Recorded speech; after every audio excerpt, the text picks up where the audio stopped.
coisas que naturalizou. A gente, quando fala em rede, termina associando muito rede com o quê? Rede Globo, Rede SBT, Rede Bandeirantes. Mas não percebe que este tipo de rede é uma rede que não nos interessa. Porque é uma rede de distribuição de uma produção centralizada. Produz no eixo Rio-São Paulo, ou agora, inclusive, Belo Horizonte já está um pouco nisso, e distribui para o resto. E isso vai se reproduzindo, porque produz na capital e distribui para o interior. A produção que é feita aqui reproduz um modelo que é feito lá.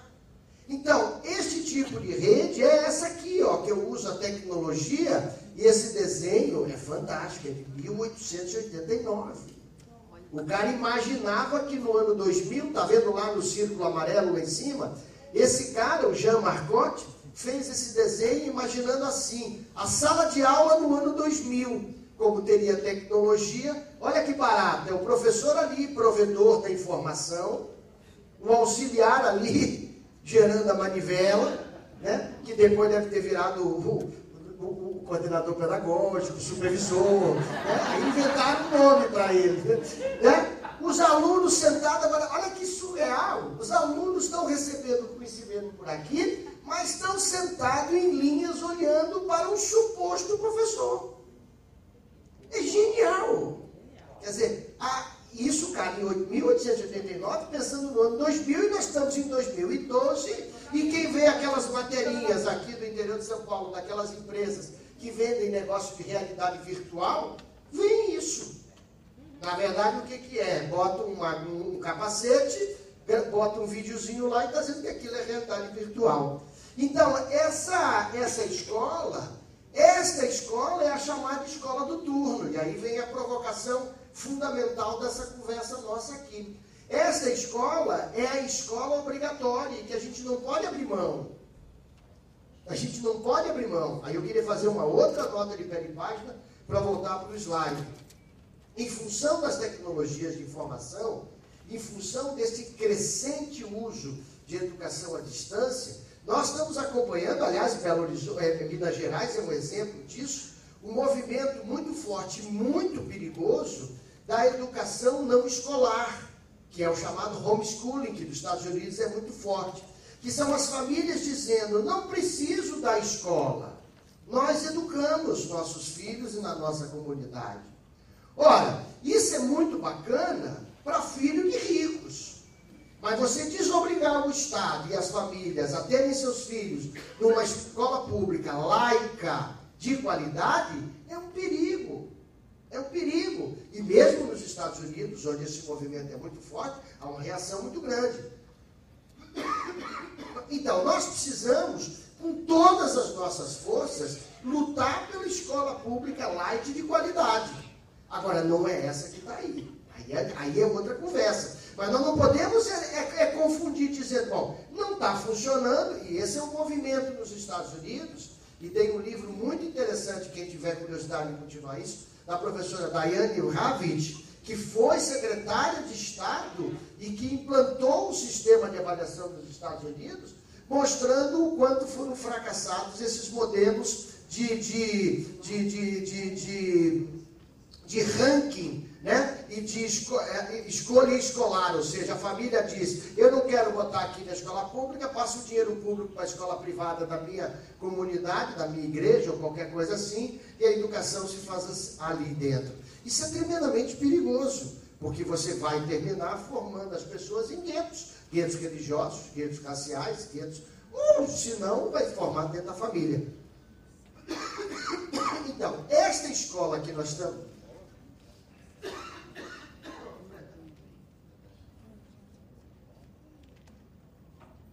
Esta escola... Obrigado, eu já botei, mas eu quero depois. Obrigado. Esta escola que eu estou chamando de turno, escola fábrica fordista, é a escola dos conteúdos e saberes partidos. E a escola do contraturno é a escola da alegria, é a escola onde a desordem, a criação, a arte, a cultura está presente. O nosso desafio está em fazer essas duas coisas dialogarem. E aí, conversei bastante, quando tive a oportunidade com a professora Jaqueline Moll, não sei se continua lá, continua, no Mais Educação, aí conversamos bastante em São Paulo e trago para vocês também. Não adianta ir buscar a culpa se é de lá ou é de cá. O problema é que estas experiências, elas terminam não dando conta dos desafios. E é como eu costumo brincar. Para poder fazer parte desse lugar formativo, que é um lugar genial, que muitas vezes é coordenado pelas ONGs, o menino tem que passar pelo purgatório do outro turno, que é a escola. Então, se ele não tiver matriculado lá, se ele não sofrer um pouquinho, ele não vem para cá. Percebe? E esse desafio é... Compreendo por que tem que ser feito assim. Porque você tem que obrigar que a educação formal aconteça. Agora, esse diálogo ele tem que ser intensificado. E observem que essa discussão não é atual. Ela é antiga. E ela é antiga e tem a ver com concepção de ciência. Este é o projeto da Escola Parque de Anísio Teixeira, década de 50. Como era o projeto da Escola Parque de Anísio Teixeira? Era esse. Você tinha no meio uma arquitetura maravilhosa, eu vou falar sobre a arquitetura daqui a pouquinho, a chamada Escola Parque, que é onde estão essas fotos todas aqui. Um pavilhão de teatro, um teatro maravilhoso, uma coisa fascinante, aliás, muito parecido arquitetonicamente com o magnífico Teatro Castro Alves em Salvador. Você tinha biblioteca genial, você tinha salões, um campo de futebol profissional, árvores, uma área absolutamente generosa. E em volta, no bairro, as chamadas escolas classes. Então, no turno da manhã, os meninos estavam na escola classe e de tarde iam para a escola parque. No turno da manhã, quem estava na escola parque, de tarde ia para a escola parque, na escola classe. Claro que isso aqui, do ponto de vista organizacional, é bonitinho. Mas onde é que está a gravidade? Onde é que está a necessidade de atualizar isso aí? Como eu faço que a escola classe e a escola parque sejam a mesma coisa? Ou seja, quando eu estou fazendo uma atividade artística aqui, eu estou tendo física, eu estou tendo química, eu estou tendo história. Ou seja, a formação formal, perdoem, né? A formação formal é a mesma da formação geral. Elas têm que estar dialogando permanentemente. Esse é o desafio do Mais Educação. Não pode ser no turno professor e no contraturno um monitor precariamente contratado. Percebe? Esse é o problema. Porque aí você parte do pressuposto de que o contraturno é mais simples, não precisa, não sei o quê. Da mesma forma, paga mal. Não, é precário. Já para começar é precário. Muito mal. Muito mal. Ou voluntário, coisas desse tipo, entendeu? Então, a escola, ela tem... E aí vem o que eu acho que é o fundamental. Quando a gente fala em educação em tempo integral, quem tem que ser integral não é o tempo. É o tempo também, claro. Mas o integral tem que ser a educação. O qualificativo do integral tem que estar... É mais importante estar associado à educação do que ao tempo. Claro que o tempo é importante. E, obviamente, que para que isso aconteça, eu preciso pensar nessa perspectiva contemporânea. Quer dizer, quando eu estou falando de que o mundo contemporâneo é o mundo das redes, é o mundo das diferenças, é o mundo em que a desordem esteja presente, eu estou falando em mixagem, em não linearidade, em remixagem, em misturar tudo. Eu estou falando em ter a possibilidade de estar o tempo inteiro produzindo conhecimento, o tempo inteiro produzindo novos valores, novas culturas, nova ciência, nova tecnologia, aprendendo o conhecimento chamado curricular tradicional, ao mesmo tempo que estou aprendendo, estou vivenciando cidadania, cultura, arte, ciência, tecnologia. É evidente que essas coisas demandam uma reestruturação geral de praticamente todo o sistema. Mas eu acho que mesmo nós temos dificuldades em pensar esse sistema como um todo, nós não podemos pensar pequeno. A gente pode até na hora de executar, dizer, olha, o nosso limite é esse, ainda temos que continuar com a ideia de turno contra turno, ainda temos que continuar com o professor, mas o nosso horizonte tem que ser pensar de que isso tem que se configurar. E claro que isso tem que se configurar de cara com uma mudança radical na concepção curricular. Aí isso aí é uma brincadeira que nós fizemos no curso de especialização, né? Mas a ideia de que o currículo hipertextual, ou o nome que a gente queira dar, certo? Mas a ideia de que o currículo não seja uma coisa engessada que não te possibilite ter movimentos um pouco mais flexíveis e mais soltos, mas seja um currículo que te permita criar seus próprios caminhos, seja um currículo que tenha um pouco menos, eu tenho um medo enorme dessa minha frase, mas eu gosto de dizer, porque eu acho que a gente precisa pensar sobre isso, um currículo que seja menos centrado em conteúdo. Eu acho que nós temos uma preocupação exagerada, eu não estou dizendo que, pelo amor de Deus, que não é importante conteúdo, mas é que termina ficando um conteúdo pelo conteúdo, que depois, quando a gente fica um pouco mais velhinho, aí pergunta, e serviu para quê? Ai, por que me disse na hora que eu estava estudando?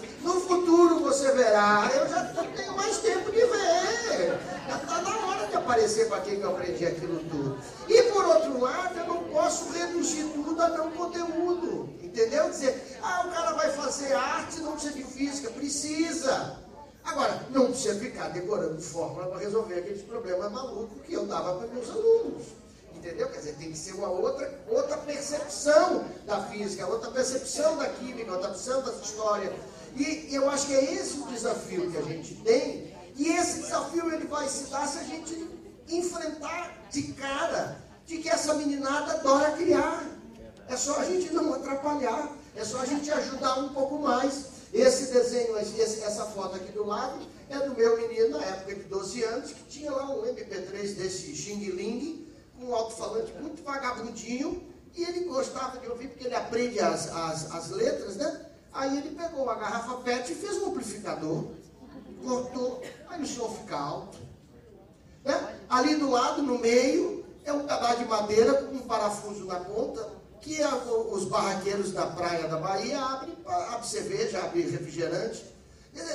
Lá em cima, os carrinhos de café lá na Bahia, lá na direita, mercado do Ver o Peso, vendendo as músicas do Tecnobrega. O cara fez um trio elétrico de bicicleta. Ou seja, criatividade, e em se tratando de Brasil, né, criatividade é o que não falta. Então é botar essa criação para fora e compreender que mecanismos eu tenho ali do conhecimento estabelecido que são fundamentais, os saberes, a serem passados, ensinados, aprendidos. E isso pode se configurar em experiências como vocês têm muitas no campo das artes. E, aliás, eu queria fazer uma provocação, porque é muito natural que quando esses prêmios, como o da Unicef e várias outras experiências, trabalhem muito sobre as questões da cultura.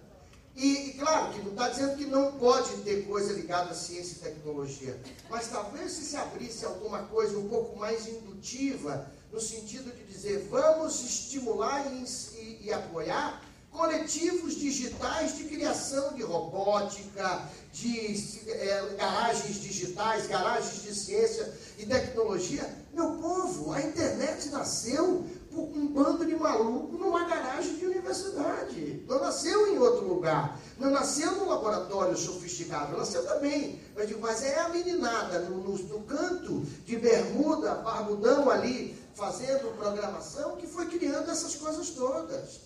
E isso tudo, o Serginho Amadeu chama coletivos tecnológicos e ciência cidadã, eu chamo de pontos de ciência e tecnologia. Por que pontos de ciência e tecnologia? Para fazer o link com a bem-sucedida ideia dos pontos de cultura. Quer dizer, 500 vezes falando com aquela ministra, mas com ela não, mas botando na rua essas ideias. Não podia articular MINC e Ministério da Ciência e Tecnologia para fazer uma coisa na linha de pontos de cultura para garagens digitais, para pontos de ciência e tecnologia. Ou seja, são experiências que enriqueceriam o processo formativo. E claro, que esta meninada que cria tudo isso está na escola, insisto, repito, essa meninada está na escola, e esta escola é uma escola que tem uma arquitetura que também não ajuda a todas essas coisas que a gente está fazendo. E é só ver as experiências que vocês vão apresentar à tarde, que em quase todas as experiências, a dimensão ecológica, a dimensão ambiental, a dimensão arquitetônica está presente de forma, mesmo que informalmente, de forma muito forte. Por quê? Na verdade, nós continuamos pensando, às vezes sem nem estar pensando, nessa ideia de que rede, tudo, falar em rede é a mesma coisa. Não é. Eu posso ter uma rede como esse primeiro desenho aqui, que chama centralizada, exemplo típico disso aqui.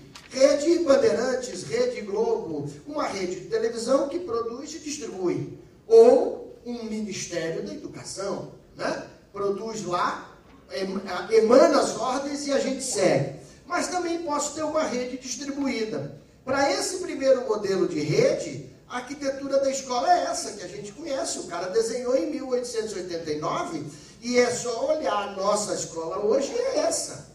Não tem diferença. A escola é essa. Quer dizer, aí eu estou participando semana que vem de uma banca da UERJ da Baixada, ainda não li o trabalho, mas eu já conheço o que é o objeto que ela está estudando, de um grupo lá da UERJ da Baixada que criou uns móveis chamado Revolute, que é uma sala em que a sala se modifica. E, claro, qual é a dificuldade de se modificar a sala hoje? Por causa da quantidade de fio e de energia que a gente precisa por causa dos equipamentos.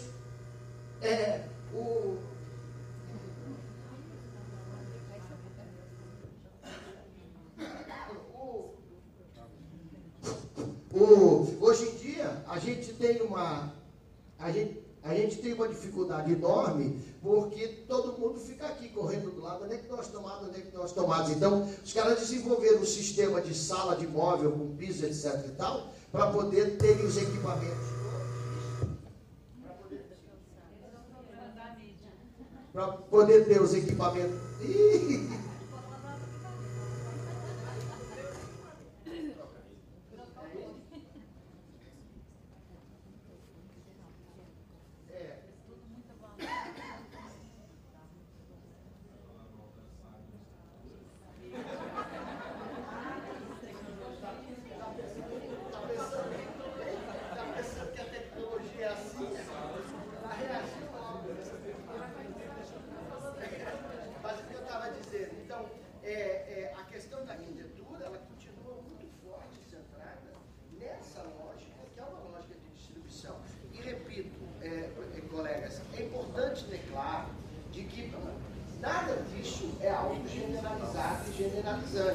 Ou seja, a gente sabe e que muitos de nós fazemos um esforço monumental para modificar isso, tanto do ponto de vista da montagem das salas, das arquiteturas, mas há, de novo, a história lá do Tom Zé. Há uma...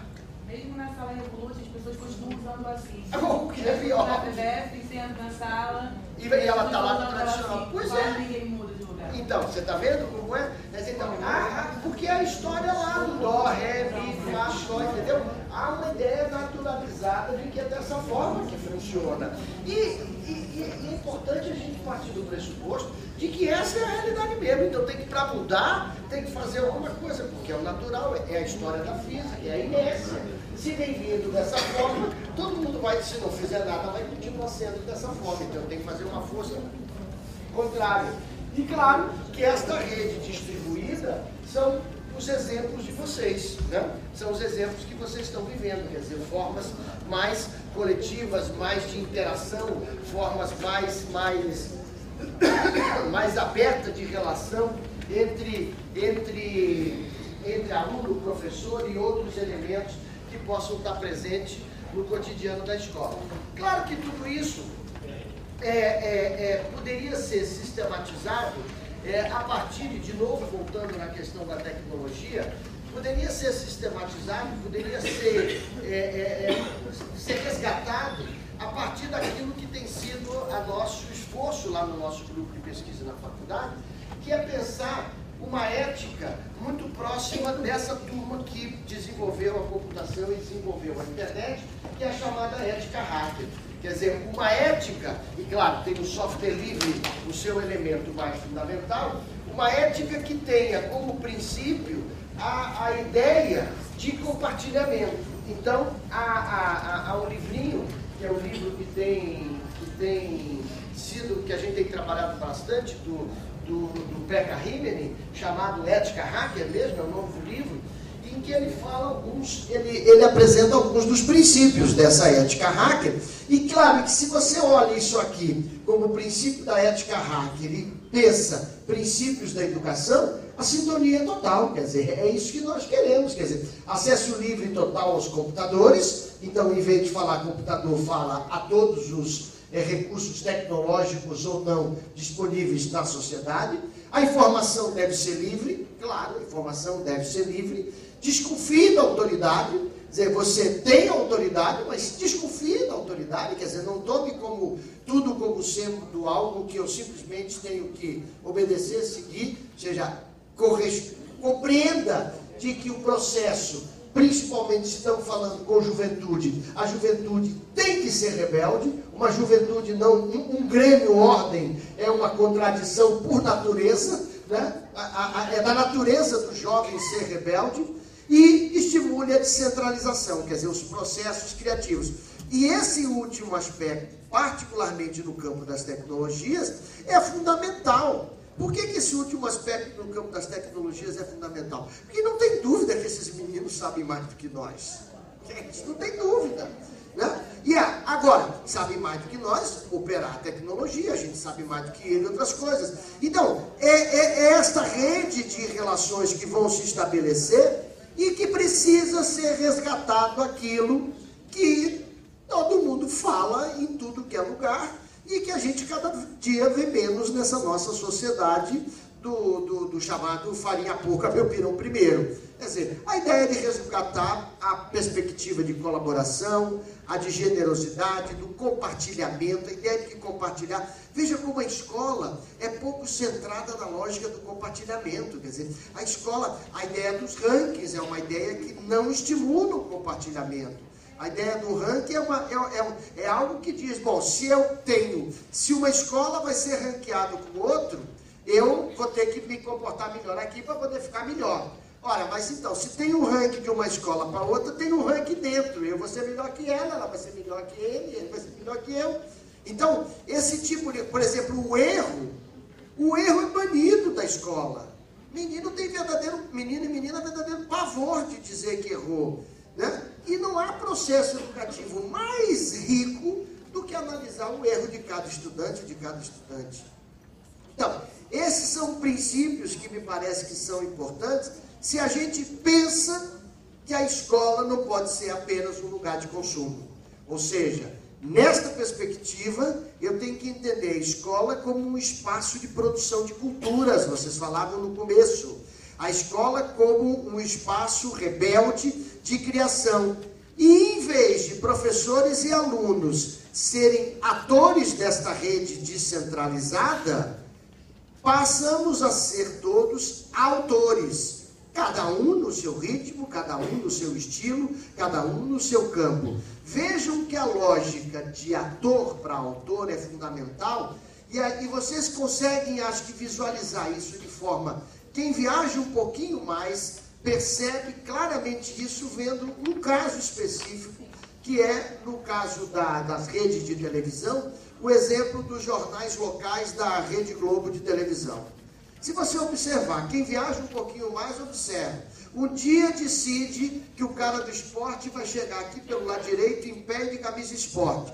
No Brasil inteiro, o cara vai chegar desse jeito. Aí muda porque no Jornal do Meio-Dia, aquele, do Bahia TV, JTV, não sei o quê, vai ter agora um cantor, então eles vão ficar do lado esquerdo. Então, o modelo, a musiquinha tem uma diferença, mas são todas em torno de uma... Então, há uma sensação de que você está vendo uma produção local, mas, na verdade, ela quase não é local, ela está tão engessada no modelo padrão de rede, que, na verdade, ali você tem só atores. do processo. Você não tem autores. Claro que tudo isso faz parte de uma lógica do funcionamento da rede. Para o que eles querem funciona, mas para o que nós queremos não funciona. Não é isso que a gente quer. Escola não é rede de televisão neste sentido. Porque ela pode até... Anísio Teixeira dizia, num artigo da década de 60, em 1963, que a escola do futuro mais parecia uma estação de televisão. Para a época, né? Se a gente fosse atualizar Anísio, a gente diria hoje um laboratório multimídia, né? A escola seria um grande laboratório multimídia. Então, com todas essas multimídias, com todos esses equipamentos ali presentes e trazendo todas as múltiplas linguagens e os múltiplos suportes, a escola deixa de ter essa perspectiva de professoralidade instituída. Repare de novo, essas questões são delicadas, porque não estou querendo dizer de que não tem função nem papel o professor. Tem, mas há uma professoralidade na relação professor-aluno que precisa ser desmanchada. Então a escola tem esse poder, esse potencial enorme, porque ela vai criar uma ressonância de movimentos nos acontecimentos. Então a escola ela termina, e aí aquela coisa do turno e contraturno, se a gente consegue juntar isso num processo único rico, você cria toda uma ambiência naquilo que eu vou chamando de um círculo virtuoso de produção de culturas e de conhecimento.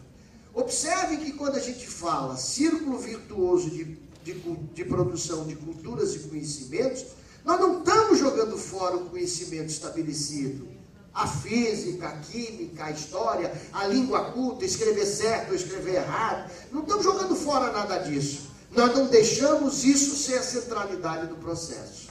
Ou seja, eu vou dialogar com as leis da física na hora que eu faço um abridor com um pedaço de pau e um parafuso.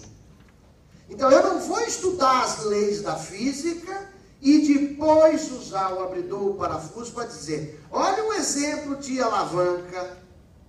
Entendeu a diferença? Quer dizer, eu vou construir o abridor, eu vou trabalhar com a lógica e as teorias que estão por detrás do funcionamento do abridor, e aí eu aprendi física.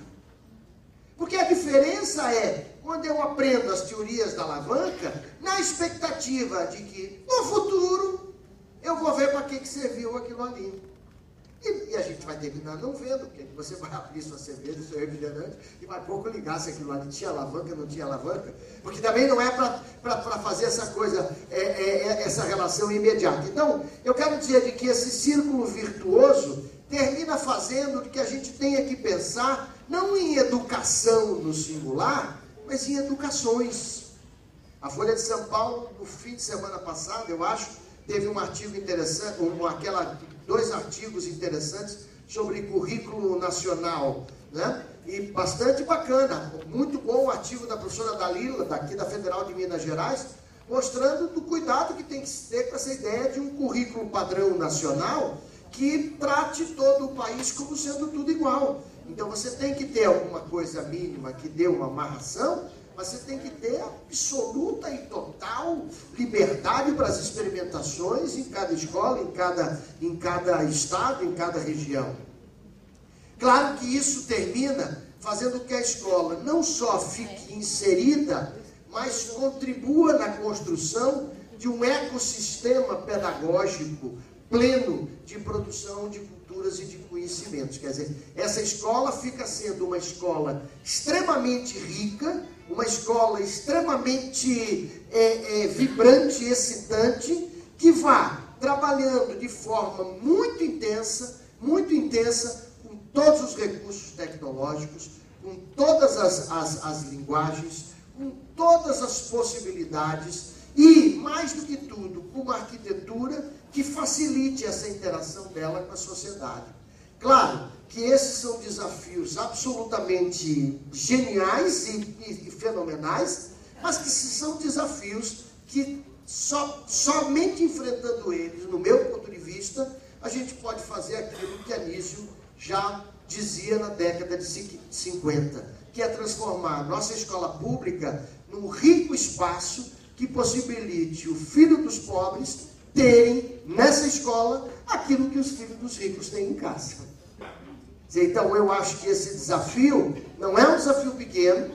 Anísio morreu lutando por isso. Nós continuamos aqui nessa luta permanente por estas questões. Não são questões simples do ponto de vista das políticas públicas, não são questões simples do ponto de vista teóricos e não são questões simples do ponto de vista filosóficos e ideológicos. Nós estamos inseridos numa sociedade, num modelo de sociedade que tem estimulado esta perspectiva centrada numa ética não hacker, ou seja, na competitividade, na pouca generosidade, na falta de colaboração. E eu acho que o desafio de grupos como esse aqui que nós estamos é exatamente perceber de que forma a gente pode efetivamente fazer a diferença nesses processos. Eu não tenho a menor dúvida de que qualquer que seja o caminho que a gente adote, um aspecto será fundamental nisso aí, que é o fortalecimento da professora e do professor. Se você não tiver o fortalecimento da professora e do professor, pode fazer política pública, pode resolver, pode escrever 980 páginas de parâmetros, não vai adiantar nada. Quem tem que estar fortalecido, isso lamentavelmente eu não vejo acontecer, é o professor e a professora, porque é ele, no cotidiano da sala de aula, no cotidiano da sua escola, no cotidiano da sua comunidade, que faz a diferença. Esse professor tem que ser resgatado como uma liderança intelectual e uma liderança política. Essa tarefa não é fácil, mas é uma tarefa para todos nós. Obrigado.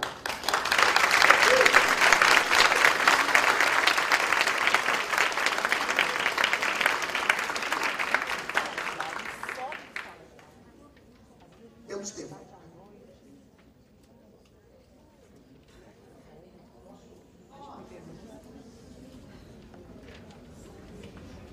Então, bom dia. Estou incomodadíssimo com várias coisas que você falou. Dá vontade de sair daqui lá para o projeto para a gente discutir, porque a gente está no processo de reformulação. Dentre as coisas que você falou, a gente consegue ver essa coisa da comunicação em rede, onde a gente deixa de ter um emissor para ter vários emissores e vários receptores. Todo mundo é responsável pela informação e pelos conteúdos que circulam. Dentro disso, você fecha falando desse fortalecimento do professor. E aí vem a minha questão. Nesse mundo que hoje todo mundo ao mesmo tempo é educador, o papel desse professor hoje seria mais de um mediador, como fortalecer nesse momento da rede em que todo mundo detém o saber. Como é que a gente pode fortalecer esse educador como mediador? Seria mais ou menos essa a provocação, no caso. Alguém quer continuar nessa linha? É nessa linha? Não? Nessa linha? Não? Então deixa eu comentar rapidinho, Felipe, né? Sim. A palavra mediador, essas coisas do campo científico, acadêmico, a palavra mediador é carregada. Então tem todo um corpo teórico desses latino-americanos que falam da mediação, Barbeiro, etc. Tal. Não queria entrar nisso. Não, assim... Eu não estou vendo mediador. Eu entendi isso, por isso que eu fiz essa introdução. Facilitador, particularmente, eu não gosto. Eu prefiro mediador. Mas eu digo, sem entrar nesse rigor acadêmico da discussão sobre a mediação, eu acho que o que você coloca aí, na verdade, é o ponto central. Por quê? A sensação que pode parecer, se a gente pensa no mundo contemporâneo desenhado dessa forma, é de que, como você disse, todo mundo é educador. Logo, não precisaria do professor. Não precisaria do educador. Eu acho que precisa. Ele precisa por pelo menos duas razões. A primeira, ele é adulto.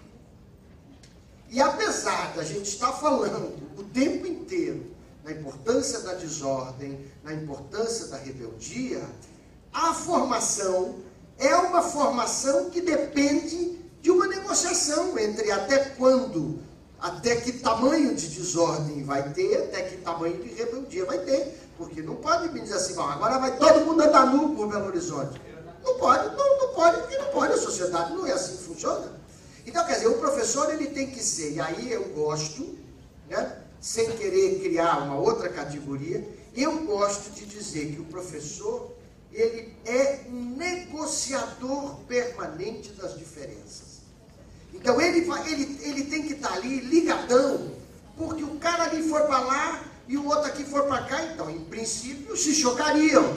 Aí ele vai fazer com que esse choque não seja uma guerra, mas seja um respeito de diferenças, concepções, um diálogo entre diferentes. Que diálogo entre irmãos não tem mistério, é simples. O problema é eu dialogar com o diferente. O problema é eu me relacionar com o diferente e conseguir avançar, cada um sendo diferente, e não o outro tendo que se transformar no que eu sou.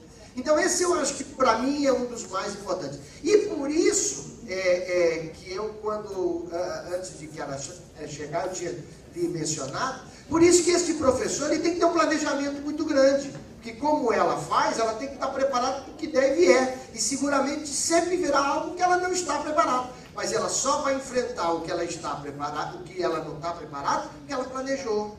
Então o planejamento no fundo é para a gente não seguir. Mas ele faz uma diferença quando eu estou preparado.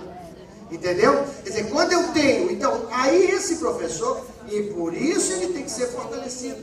Porque esse professor tem que saber muito. Ele não pode ser um professor daquele tempo, como era o meu, que prepara uma ficha com a aula de quinta-feira e dá. Porque o menino não sabe nada daquilo, não sabe nada